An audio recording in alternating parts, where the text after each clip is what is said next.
nasledujúcich minútach si podiskutujeme o národnej hrdosti na Slovensku. Predovšetkým si musíme zadefinovať, čo je to národ. Národ je stvorený skupinou ľudí, ktorí majú spoločný jazyk, majú spoločnú kultúru, majú dobrú ekonomickú spoločnú bázu, infraštruktúru, rozvinutú infraštruktúru, svoju politickú a teritoriálnu nezávislosť, teda obývajú určité územie, ktoré patrí tomuto národu, kde sa národ seba určuje a ktoré je nezávislé a úplne samostatné. A je takisto aj medzinárodne uznané. Slovensko dosiahlo všetky tieto stupne národa, alebo národ, štát, ako sa to odborne nazýva. Jedna hodnota, ktorá na Slovensku chýba, ktorá chýba vo všetkých slovanských národoch, je otázka národnej hrdosti. Slovanské národy vo všeobecnosti majú veľmi nízku národnú hrdosť. Ťažko to vysvetliť prečo, jednoducho je to fakt. Keď sa človek pohybuje napríklad vo svete, v cudzích krajinách a počúva predstaviteľov alebo jednoduchých ľudí zo Slovenska, Čiech, Poľska, Ukrajiny a ostatných slovanských národov, vo všeobecnosti sa Slovania vyjadrujú negatívne o svojej vlasti, o svojich krajinách. Ba čo viac, dokonca aj ponižujú svoju vlastnú krajinu a svoju vlastnú kultúru. A to je čosi, čo nepridá Slovensku ani slovanským národom na svetovom fóre. Pretože bez národnej hrdosti, bez toho, aby bol človek hrdý na určité hodnoty a na vlastnú históriu a na vlastné územie, je ťažko byť popredným národom vo svete. Teda, na čo má byť ten národ hrdý? Na mnohé veci. Je to história, napríklad v americkom národe si každý váži do históriu revolučného boja proti Anglicku, ktorej Amerika získala nezávislosť. A všetky tie osoby, ktoré sú s tým spojené, ako George Washington a tak ďalej. Podobne aj na Slovensku definitívne je hlboká história, hlboký boj za seba určenie, tí osvietenci, aj tí politici, ktorí za to bojovali, ktorí nakoniec všetko vyústilo do dnešnej doby. Kultúra, kultúrne hodnoty, hudba napríklad, literárne umenie, to všetko na Slovensku existuje. Poézia na vysokej úrovni. Sú aj iné hodnoty a morálneho charakteru, ktoré krajina má a ktoré ľudia majú, na ktoré treba byť tiež hrdí. U viacej agresívnych národov, ako sú napríklad Nemci, až Američanov vrátane, tí sú hrdí na silu, hlavne dávajú dôraz aj na vojenskú silu, ktorá je relatívnym faktorom a nemusí zohrávať dôležitú úlohu na to, aby niekto bol hrdý na svoju krajinu. V Spojených štátoch amerických sú mnohé prúdy, kultúrne či náboženské, ktoré sú až extrémistické a teda predsa sú Američania na nich hrdí. Pozrieme sa napríklad na také puritánstvo. Puritánstvo bolo odmietnuté Európou.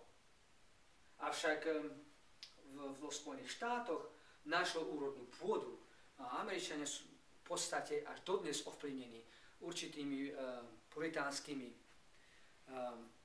koncepciami a teda aj sú na ne hrdí. Preto naskytá sa otázka, prečo potom Slováci a Slovania v všeobecnosti sa podceňujú a necítia sa hrdí na to, čo majú. Aj zle sa vyjadrujú, negatívne sa vyjadrujú o sebe. A to príslovie, že tá tráva vždy vyzerá zelenšie za ohradou, to plne platí na Slovákov a na všetky slovanské národy. V tomto sú všetky slovanské národy jednotné. Vždy vidia lepšie všetko v zahraničí a za tou ohradou, než je to doma. Takže je to úplne v protiklade v západným národom, najmä v Spojených štátoch amerických, kde ľudia sú skutočne hrdí takmer na všetko.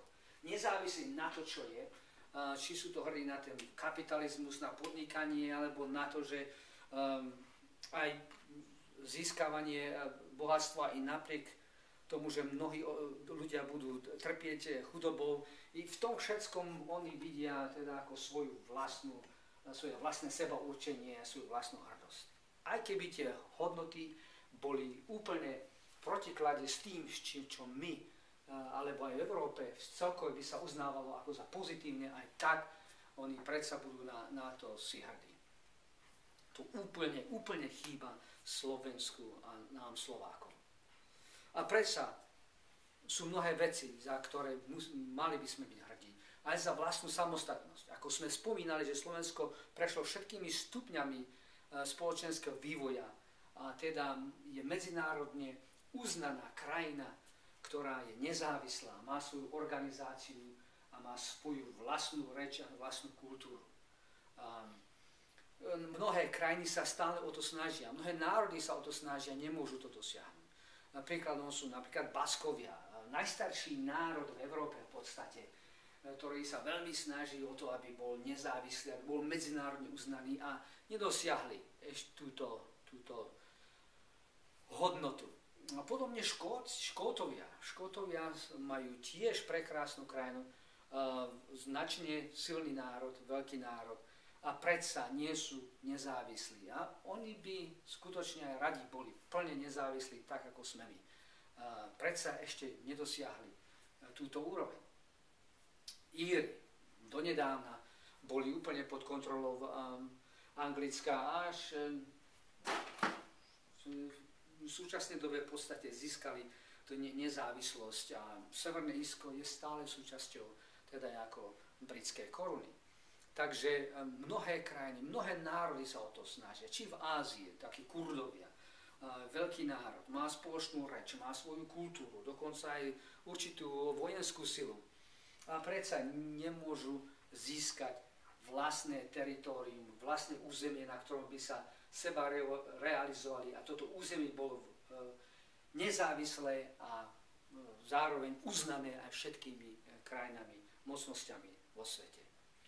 Teda sú mnohé veci. Slovensko malo jednu z prvých univerzít, banských univerzít v Banskej Štiavnici, kde sa zavádzali stroje, ktoré mali už špičkovú úroveň, mapovanie Samuela Mikoviniho, teda sú a tak ďalej a tak ďalej. Mohli by sme pokračovať celú hodinu o tom, že Slovensko je vyspelý národ, nezávislý národ a dosiahol vysokú úroveň v mnohých veciach, či je to politika, kultúra, veda, technika a ide stále dopredu. Ešte budú mnohé veci, ktoré na Slovensku budú pokračovať, budú objavené a sa budú rozvíjať. Teda treba si vážiť vlastný národ. A toto váženie vlastného národa by malo byť v tej výchove od tých školských hlavíc až po univerzity vrátane. Školstvo je v podstate dotované vládou a preto aj žiaci a študenti, hlavne vysokej školy, by mali systematicky pracovať a ukazovať svetu, že my dokážeme toho veľa, že sme dobrí a že dokážeme urobiť dobrú prácu. Všetko je v našich rukách. A ak si my nebudeme vážiť samých seba, nikto druhý nás vážiť si nebude.